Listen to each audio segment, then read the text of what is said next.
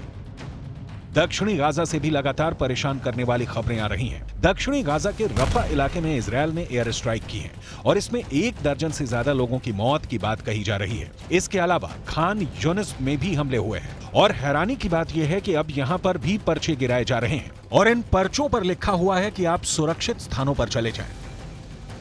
अब सवाल यह है कि उत्तर गाज़ा में पहले से ही रहने लायक हालात नहीं बचे हैं। न खाना है, न पीना है, न इंटरनेट है और ना ही खाना पकाने के लिए गैस। सोलर पैनल तक बर्बाद हो चुके हैं, अस्पताल ख़त्म हो चुके हैं और अब कहा जा रहा है कि दक्षिण गाज़ा से लोग सुरक्षित स्थान पर चले जाएं।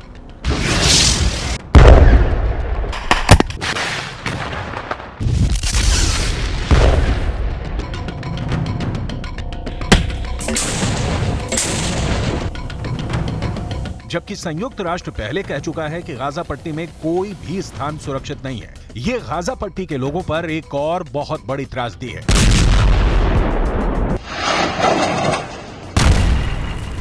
दूसरी तरफ फिलिस्तीन के अखबारों में एक और खबर हेडलाइंस बनी हुई है। गाजा पट्टी के लोग इस वक्त बेसब्री से युद्ध विराम का इंतजार कर रहे हैं और कुछ ऐसा ही बयान हमास के चीफ इस्माइल हानिया की तरफ से आया है। इस्माइल हानिया ने एक टेलीग्राम चैनल पर बयान दिया है कि समझौते की बातचीत फाइनल हो चुकी है, सिर्फ कुछ चुनौतियां बाकी हैं। 5 दिन का युद्ध विराम हो सकता है और इसके साथ ही बंधकों की रिहाई पर भी मुहर लग सकती है।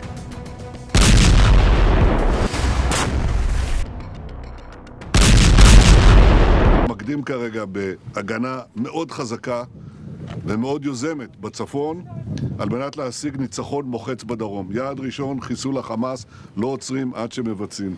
יעד שני, החזרת החטופים. אנחנו מתקדמים.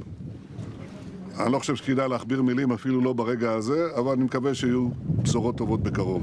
दूसरी तरफ इजरायल के प्रधानमंत्री बेंजामिन नेतन्याहू ने एक बार फिर से उन पीड़ित परिवारों से मुलाकात की है जिनके सदस्यों को हमास के आतंकवादियों ने किडनैप करके गाजा पट्टी में रखा है। इन परिवारों ने इजरायल के प्रधानमंत्री बेंजामिन नेतन्याहू से मुलाकात की है और बंधकों को जल्द रिहा करवाने की अपील की है। 6 weeks and 2 days that our beloved ones are in Gaza. We don't know how they feel, if they are healthy, if they're alive. Even alive, we have no information, zero information. It's raining, it is cold now, and we don't know what is the situation of the hostages. We came today to talk to the cabinet, the war cabinet, and get answers for our questions. बंधकों के परिवार की Israel cabinet से भी मुलाकात हुई। इस दौरान काफी गुस्सा देखने को मिला। बंधकों के परिवार की सरकार के अधिकारियों से तीखी बहस हुई।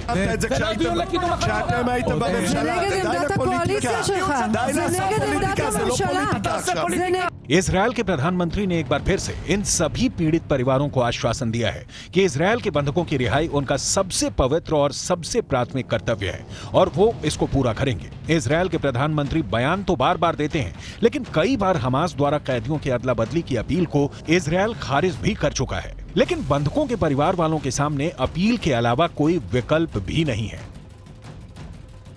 इजरायल अपनी आक्रामक युद्ध शैली से किस तरह हमास को घुटनों पर ले आया है, ये बात इस खबर से भी साबित होती है कि पिछले 1 महीने में फिलिस्तीन के कैदी इजरायल की जेलों में मारे गए हैं। फिलिस्तीन के अखबार दावा कर रहे हैं कि हाल ही में फिलिस्तीन के एक कैदी को इजरायल की जेल में ही पीट कर मार दिया गया, लेकिन उसके बाद भी हमास सब बंधकों को रिहा करके समझौता करना चाहता है। यही इजरायल की वो दहशत है जिसे वो कायम करना चाहता था।